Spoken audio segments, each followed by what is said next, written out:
Vous êtes sur la télévision Isanganiro, bienvenue à ce journal. À la une de l'actualité, incompréhension au niveau du ministère de l'Énergie et des Mines sur les longues files d'attente sur les stations-service. Ce ministère affirme que 86 camions remplis de mazout et d'essence ont été déchargés ce week-end dernier. Et dans ce journal, vous suivrez plus de détails. Et le Bureau burundais de normalisation et de contrôle de la qualité BBN envisage un rigoureux contrôle régulier des matériaux de construction. Il a déclaré ce jeudi au moment où il annonçait dans un point de presse avoir autorisé une nouvelle société chinoise à commercialiser du ciment. Tout de suite, les détails.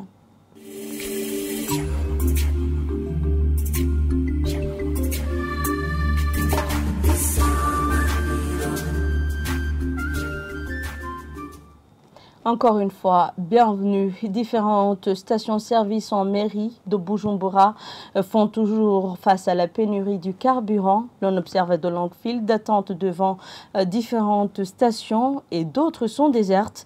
Certains citadins disent que cette persistance de pénurie devient de plus en plus insupportable au moment où les prix du carburant ne cessent d'augmenter. Ils disent ne pas comprendre pourquoi les autorités habilitées n'arrivent pas à résoudre définitivement ce problème. La situation se présentait ainsi au moment où le prix du carburant a été revu à la hausse cette année pour la troisième fois plutôt au début du mois d'octobre.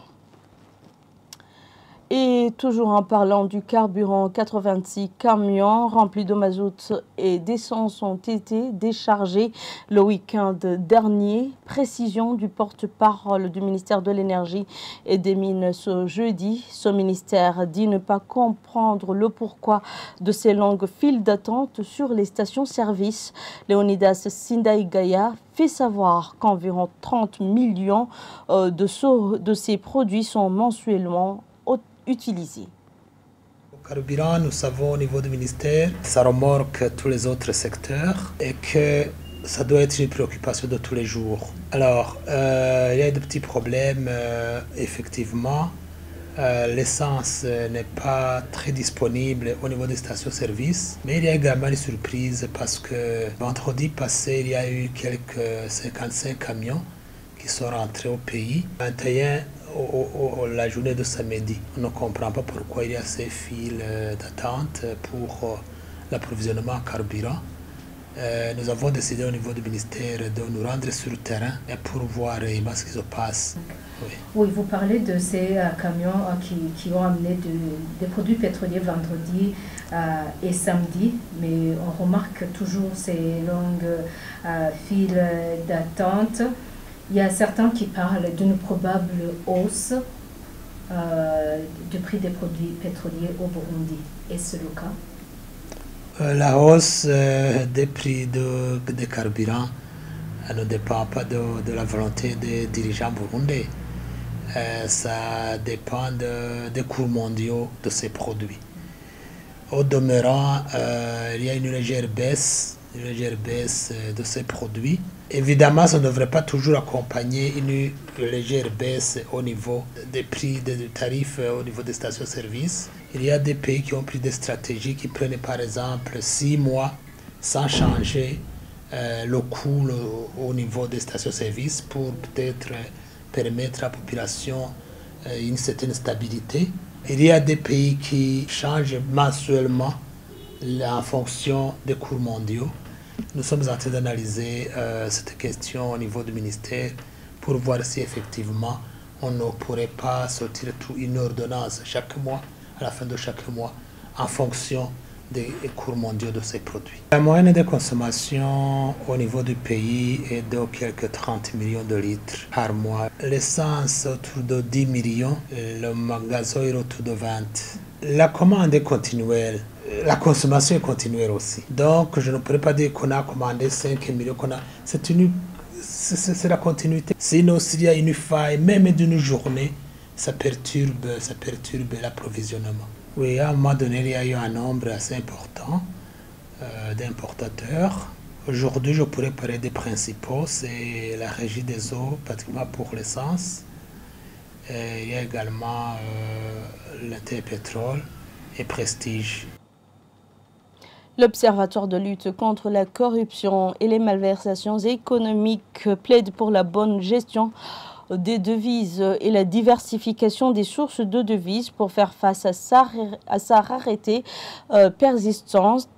Dans une conférence de presse animée ce jeudi, Gabriel Rufyiri, président du dit observatoire, estime qu'il faut rendre indépendante la Banque de la République du Burundi et investir davantage dans les cultures industrielles comme le coton, le café et le thé. Cette situation de carence de devises que nous sommes en train de parler est due à la faible production, généralement liée à la production des cultures industrielles, le café, le coton et j'en passe. D'où pour l'ORICOM, nous avons émis des recommandations en vue d'interpeller la conscience d'abord des dirigeants, mais aussi la conscience de tous les Burundais. La première recommandation, nous voulons demander au gouvernement d'abord de rendre indépendante la BRB. Nulle part au monde, la BRB ne peut pas se trouver à la présidence. Nous demandons à l'autorité publique de tout faire pour que la BRB soit gérée suivant les normes des autres banques nationales. Vous savez que la politique monétaire dans le monde entier, ce sont les banques centrales qui s'occupent de cela. Tout commence par là. Deuxième recommandation, nous demandons au gouvernement, par ailleurs comme il a accepté, souvenez-vous que le Premier ministre devant les parlementaires a décrié la mesure de vendre les billets d'avion en devises. Nous demandons à ce que cette mesure soit réanalysée dans les meilleurs délais. Troisième recommandation, nous demandons à ce que peu de devises que nous avons soient gérées dans la transparence et données réellement aux personnes qui vont importer, mais aussi de surveiller rigoureusement les bénéficiaires de ces devises. Nous demandons aussi de mettre en place un système de suivi pour ceux qui ont reçu ces devises. Deuxième catégorie de recommandations, c'est juste pour diversifier les sources de devises. Je vous ai parlé des sources de devises. Nous demandons à ce que le gouvernement investisse davantage dans les cultures industrielles, génératrices de devises, essentiellement les exportations du café, du thé, du coton, du développement des secteurs miniers, du tourisme, de la diaspora et de l'investissement direct étranger et de la coopération internationale. La commercialisation plutôt du ciment de la société chinoise GLC, Great Lake Company, est désormais autorisée au Burundi. Annonce du directeur général du Bureau burundais de normalisation et de contrôle de la qualité BBN ce jeudi lors d'un point de presse après l'analyse de conformité aux normes de ce ciment. Le professeur Sindai Kengera Séverin indique que le BBN envisage un contrôle rigoureux et régulier des matériaux de construction, notamment les fers à béton, les fils électriques et tuyaux, en vue de respecter les principes de la qualité et des normes. Après contrôle et analyse de conformité aux normes du ciment GLC basé en RDC, la commercialisation de ce ciment est autorisée depuis ce jeudi par le Bureau burundais de normalisation BBN. Le directeur général, professeur Séverin Ndekengera, rappelle que la vente de ce ciment était suspendue suite aux résultats falsifiés analysés par le laboratoire de Lobura. Toutefois, il annonce qu'après le contrôle, les résultats trouvés remplissent les normes. Nous sommes ici pour, n'est-ce pas, annoncer cette mesure et de les laisser et que le ciment soit vendu, que le ciment puisse entrer au commerce. Et nous profitons de cette occasion pour dire aussi d'autres activités de management de la qualité qu'on a déjà commencé et que beaucoup de gens disent que ces activités sont suspendues, ne sont pas suspendues. C'est un processus et nous espérons que ça va aller.